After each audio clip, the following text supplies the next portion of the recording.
Datuk Seri Najib ரசாக்கின் வீட்டுக்காவல் உத்தரவு சர்ச்சையில் பிரதமர் டத்தோஸ்ரீ அன்வார் இப்ராஹிம் அரச துரோகம் புரிந்திருப்பதாக கூறுவது கண்டிக்கத்தக்கது.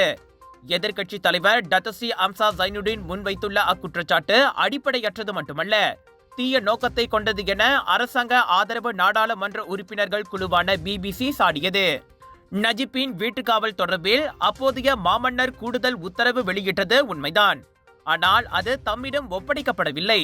மாறாக தேசிய சட்டத்துறை தலைவரிடமே ஒப்படைக்கப்பட்டது.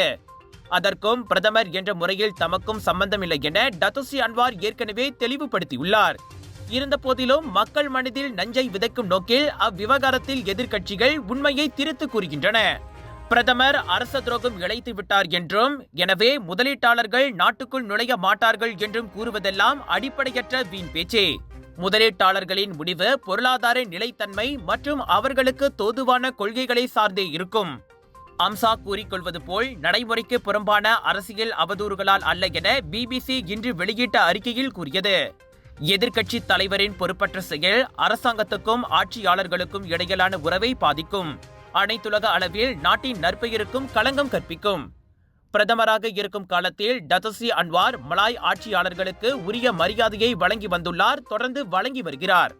எனவே மக்களை உசுப்பேற்றி வெறுப்பு அரசியலை விதைக்கும் எதிர்க்கட்சியினரின் முயற்சியை மக்கள் நிராகரிக்க வேண்டும் என பிபிசி கேட்டுக்கொண்டது. விலையோ மலிவு, செலவோ குறைவு, தரமோ உயர்வு, மனமோ நிறைவு. மக்களின் தேர்வு என்ரிகோஸ் முழு ஆடை சத்துள்ள பால்மாவு.